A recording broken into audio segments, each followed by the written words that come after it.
Well, I thought I would set the mood for you today. Lit my candles on the table. Still got daylight outside though, but I may need that just so you can see me. I've got something I want to show you before I start my story.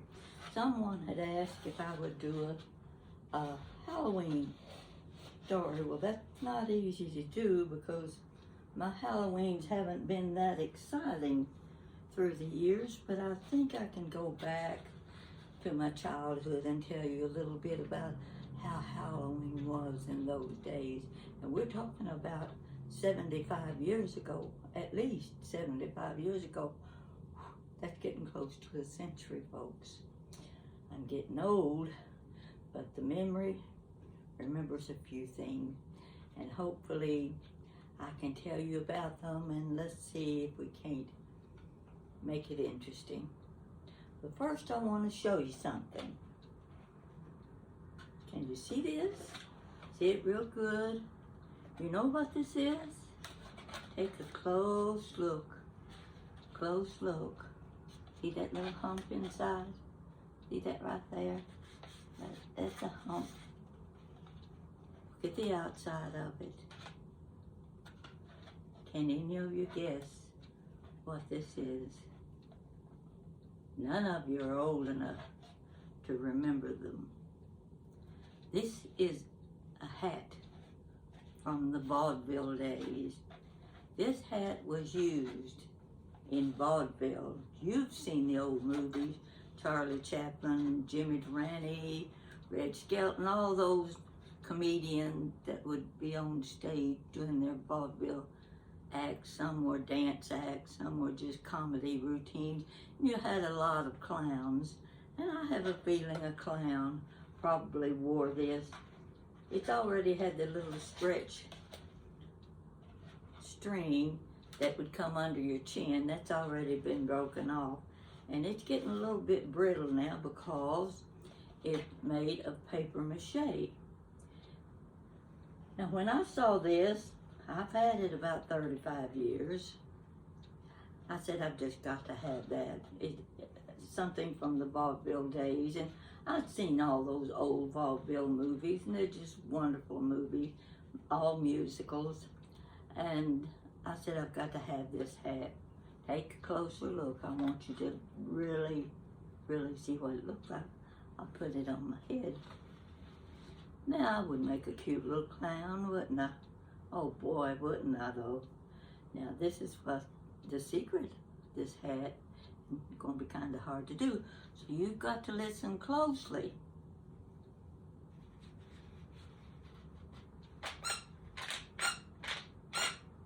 Did you hear that?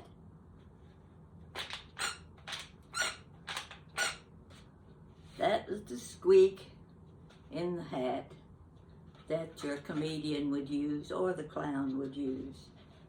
And I thought, now's a good time to show this to the people. It's Halloween, and someone dressed like a clown would just love to be wearing this little hat, but it's mine forever.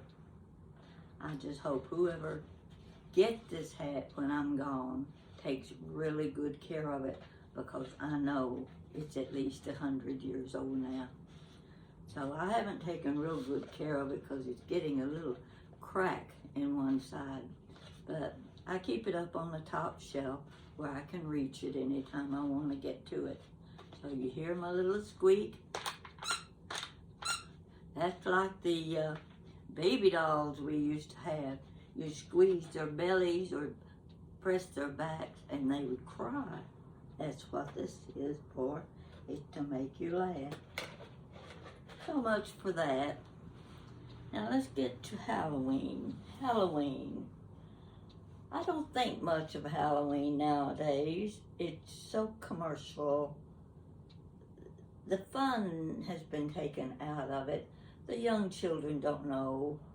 They don't know what real fun is at Halloween, like when I was a kid. We didn't have costumes. We didn't have a store we could go to and buy a costume. If you had one, you made it. When I say made it, you went to the trunk in the back bedroom. Mama had a trunk that was probably 5 feet wide, real deep, one of those real big trunks. She kept the old clothes in it. She kept those that had been outgrown, Daddy's old suits, things she could probably use the fabrics from if she started to sewing. And she could cut some things down, make dresses for us girls. So that trunk was full of old clothes. That's where we went for Halloween. Mama would open the trunk and she'd pull out her old dresses. She might have an old winter coat, black winter coat that was years old. Anything that had wool and cotton, you could expect to have moth holes. Daddy's old suits, the pants were slick in the rear where he had worn them so much and outgrown them, of course. So we'd start dragging out those old clothes, and Mama'd let us do anything we wanted to with them. And of course, nothing fit. That was the whole idea. You look like Charlie Chaplin walking along in one of those big old jackets that Daddy wore, and you'd turn the sleeves up to where they were halfway to your elbow in order to see your hands. And we'd get one of these old ties and tie it around our neck. Of course, we'd mess with our hair, and sometimes, I don't remember exactly what we used on our faces. I'm sure sometimes we used coal dust. That's what you had to use if you wanted to black your face. And there was always some of Mama's makeup, but if you want to look like a ghost, you got in the kitchen and you dipped into Mama's flour. You put that hot flour all over your face and on your hands, and put the black coal around your eyes. Yeah, you look like a ghost, sure enough, wearing one of Daddy's old coats. And the pants would be so long, Mama'd have to get great big safety pins and pin them up on us. And the boys would wear their daddy's shoes. Of course, the shoes were 2 or 3 sizes too big for them, but they managed to scoot their feet along the road and keep their feet in the shoes. It didn't matter what you had on. You weren't trying to simulate, say, the Spider-Man, for instance. You weren't trying to look like Spider-Man. You weren't trying to look like any of the old actors you've seen, or even a ghost. Now, there weren't many of us dressed like ghosts because our mamas couldn't afford to let us take her good white sheets and mess them up, because those sheets were needed on the beds at night. So unless she happened to have one that had been torn and she was using parts of the sheet for cleaning rags or whatever, they might put that over their head and poke holes in it to make their faces. We went in groups. There was never a parent following his child around the neighborhood on Halloween night. The kids all got together. You'd see 3 or 4, you might see 6 or 8. They'd all be together. And we didn't have those fancy little Halloween bags with the jack-o'-lantern painted on the side. We had a grocery sack from Elsie's store. That's the only thing we used. We didn't get very much, but considering the fact that we didn't get treats like candy and bottles of pop very often, chewing gum, bubble gum, we loved bubble gum. On Halloween, those are the things we got. We got penny candy. It was always penny candy. And there was nothing like getting several pieces of bazooka bubble gum or one of those big jawbreakers. Put that in your mouth, looked like you had the mumps. They had dye in them, and you might get a big blue jawbreaker almost seemed like they're as big as a golf ball, and it turned your tongue blue and it turned your lips blue, and that didn't matter. They were so sweet. But the nice thing about that bubble gum, anytime we had gum, we'd chew the same stick of gum 2 and 3 days because we didn't have access to gum very often. And we would chew it, and at night, I don't know if you know those old iron beds and tin, they had a tin headboard, section of headboard was tin, and at night you take your gum and you stick it on the back of that headboard. You didn't tell Mama. The next morning after breakfast, you'd go back in, reach and get that wad of gum, stick it back in your mouth. Nobody worried about germs. Kids, that's the least of kids' worry. You'd be chewing the same piece of bubble gum the next day. But at Halloween, you might get enough bubble gum to last you a whole month.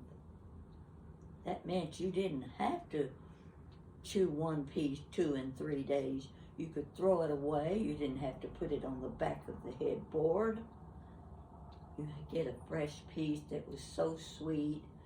And sometimes it might just be sticks of gum, like tea-berry. Tea-berry was the sweetest, best gum you could buy. And that's what the kids all liked. That was one of the things you would get in your bag. But everything else was penny candy. Now, the tricks and treats, there were several houses that had little, what you call, coal houses behind their house. Set back in the corner of your lot, and that's where you kept the coal for your stoves. One morning, heaters in the living room. That's what heated your house. And you'd hide in those coal houses, and you'd wait for somebody to come along, and you'd jump out at them. Well, that was about as scary as it could get. Also, the worst trick we had was we'd take a bar of soap with us, and you soaped the neighbors' windows. What harm could that do? Oh yes, you marked up the window real good, but all it took was a wet rag and you cleaned your window the next day. That's the only damage you would do there. There have been stories about outhouses. There might have been 2 or 3 outhouses in our neighborhood, but we were a big neighborhood, which meant each house had a lot of yard to it. Some of them had 2 or 3 acres, so your outhouse would sit way back from the house. Now, there were rumors that some of the older kids would go out in the middle of the night and they would turn the outhouse over. Or the next day, the homeowner would go out to use the bathroom. He'd go out to the outhouse and it wasn't there. The older kids had carried the outhouse about 30 or 40 feet over to one side and moved it away from where it was usually standing, and the owner had to go back and move his outhouse back where it belonged. Okay, that's what you called a mean trick. Today, that would be mild as butter. After we did our trick-or-treating, we went downtown. Now, Daddy would take us in the car, and we'd go downtown. Now, in a small town, you just had Main Street, and the sidewalks were filled with people, and adults and children. They were roaming up and down Main Street. Cars were parked along the curb. Daddy would get a parking place if he could find one. And we would sit at the curb and watch the treaters going up and down the sidewalk and try to decide who was wearing the best costume. And remember, these costumes were homemade. I mean, they were just this and that and anything that they could gather from things around the house. And the makeup was from, like I said, coal dust. It might be from bath powder, even with white bath powder on your face. That would smell better than flour would. And you always had your hair all rustled up, shaggy looking. But it was so much fun, and there was not one that stood out among the others except for our neighbor. We had a neighbor out the street that loved holidays. He's a big, tall guy. He was a grandfather, but he loved the holidays. And when you went downtown and you watched the people, they had their horn, those little blowers, you know, that blow them out back again. And they had their clackers, those little things, little metal things with the little ball, and they just drive you crazy listening to it clickety-clack. Our neighbor would go downtown and join all of the Halloween characters on Main Street. And he always wore long john, or long handle underwear, as we called it back in those days. Now you know what I'm talking about because you've seen enough old movies, from Western movies, where the men wore that red long handle underwear, button down the front, long sleeve. Well, that's what he wore. But on the inside, he would take his feather pillow, put a feather pillow in front, put another pillow in back, and I'm sure he had to use rope to tie around him so that they'd stay in place. And then he'd button that long underwear back up and let the flap down in the back. And he'd join all of the walkers on Main Street. And you just waited each year to see what he was going to look like when he went downtown for Halloween night. Now that's basically how Halloween was for us. Oh, I do remember we always had a jack-o'-lantern about this big, and it was made of paper mache. It was made like this. This is paper mache too. And that's what our jack-o'-lantern would look like, only it would be bright orange, where this is sort of a rusty orange. And that would sit in the window, and Mama would set a candle down in it so anybody walking past the house could see the jack-o'-lantern sitting in our living room window. And just about all of the kids had one of those that sat in the window at Halloween. And basically, that was all of the decorating that was done. We didn't have anything more than crepe paper to work with.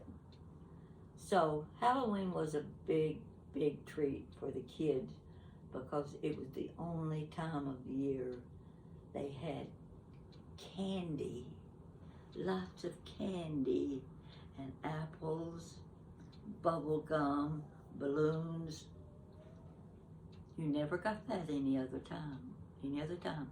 Even at Christmas, you might get a little Christmas candy, but not the suckers, those all-day suckers. Oh, nothing better than an all-day sucker. And they did last all day long. So basically, that was Halloween 75 years ago. It's changed a lot. I don't think I like it better because there are too many dangers today, too many fears. You can't turn those children loose and let them just go and have fun and ring the doorbells without mom or dad standing behind them. They had their freedom on Halloween night. Mom and Dad didn't go with them. There was a gang of kids everywhere you looked. And we had our night of enjoyment at Halloween. Now, I remember giving my two kids a Halloween party one year. They were about 8 and 10 years old. Jan would have been 10, Greg would have been 8. Now, I was one of those that loved to decorate, and did I decorate. In fact, that year, my next door neighbor called the newspaper and she says, there's a house over here, you need to send a photographer out here to take pictures of. And they said, oh lady, we don't have time to come and take pictures of every house of everybody that calls in. She said, well then you missed the best one in town if you don't come and see this one. Well, she was talking about my house. In my front yard was a grave. I'd gone and bought sand to build up my mound for my grave. I got these little wire fence, you know, that you looped, and I put that all right around the grave. I got my styrofoam and made my tombstone. I don't remember what it had, R.I.P., that's what it had on it. I had a skeleton head stuck up out of the sand, and there was a flashlight so that the skeleton head would glow. Now the best thing I had was the Wicked Witch of the West. I'm telling you, she looked like the Wicked Witch of the West. This man had created this for me. He had cut it out life-size, the witch on the broom, flying on the broom. It had glowing glitter on it, and it hung from the drain pipe, you know, on the edge of the house. I had it hung there. When the wind would blow, the witch would move. It looked like she was flying. Really, she looked real. I had a ghost hung by a rope at one end of the porch.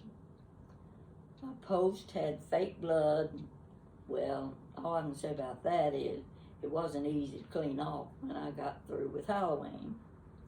And on my front door, my storm door had a big window, and I had a big tarantula spider with the spider web right on that. Well, I remember the children coming to the party. They all had on the cutest little costumes. One little girl came up, little Bo Peep. She had blonde curls. She had on a little Bo Peep outfit and her little staff. She looked like little Bo Peep, prettiest little thing I'd ever seen. And it took her mother and me both to get her up on the porch and to come in the house when she saw the blood on the post and the big spider on the front door. She was not going to come in the house, but she finally did. Now, this was a party I put a lot of work into because I had a large unfinished basement at the time. Concrete floor, concrete block walls all the way around. Perfect for a Halloween party. I bet some of you remember the creepy crawler set. Well, my son had a creepy crawler set. You had this liquid stuff that you poured into these little molds, and you could make great big bugs that looked like roach bugs, and you had spiders and lizards and all that thing. And when you got through, they looked real, but they were extra large. And I had, both hands full of bugs that I had created. Now I put those all around the wall where the dim light would catch the picture. You could see the bugs on the wall. The children came in, and one by one they had to go through the house and they had to go down the basement steps. So I had them open the basement door themselves to go downstairs, and when they opened the door, a big skeleton fell right down in front of them. Well, that was their first scare. They start down the steps. They're holding onto the rail going down the double flight of stairs, and I just happened to have a fake snake. Had that snake wrapped around the rail.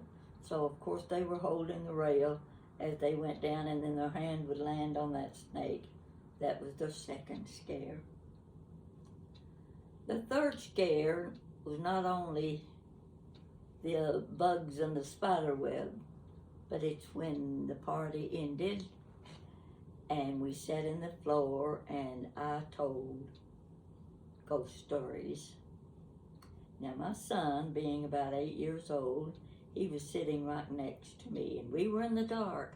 All you could see were shadows, and I could feel him moving a little closer and a little closer to me as I told my story.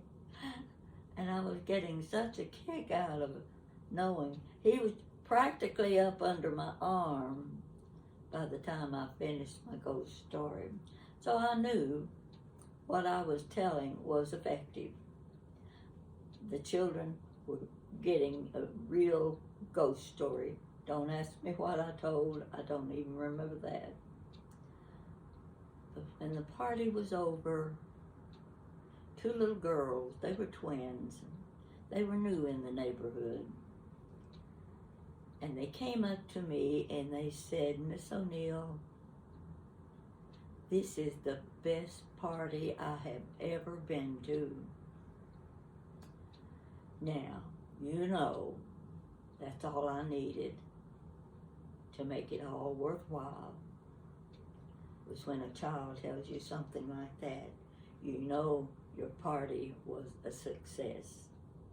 Now, that's the only party I ever gave for my children, but it's enough to keep the memories there. And they remember that party too. So I hope if you've got young children, grandchildren, great-grandchildren, they all are going to have a good Halloween. And I hope they get lots of treats, good treats. People are afraid of treats nowadays, but if you give them something that they don't have to eat, there may be some safety in that. What a shame that children's Halloween have to be so disappointing and you have to be so careful. But anyway, make sure that you protect your children this year for Halloween. Where I live, they don't come. The children don't come into the building, and they don't come door to door. So I don't have to prepare with a lot of treats.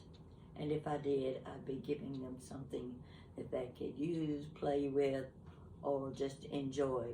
I wouldn't be giving them anything they had to eat, because I would not want to scare the parents into thinking they may be hurt by these treats. So I hate to bring that part of it up, but the rest, my memories are really good memories of Halloween, because the decorating, our costume, everything was hand done. You just used whatever you had to dress up, and there were more laughs than you can ever imagine. When the kids got together, we had so much fun, and it was always fun to hear about the outhouse that got turned over. So that's my Halloween story for you. I hope it's suitable. I don't have anything really exciting. My life wasn't very exciting growing up, so you just take what you can get. And that's my story for today. Now I had my clicker here in my hand a minute ago. Don't know what I did with it. Let's see if it's here. I'm going to give it a try and see if it works. Maybe that'll be our Halloween. I can't. Let's see, I got a new subscriber. Guess what? Okay, let's try again.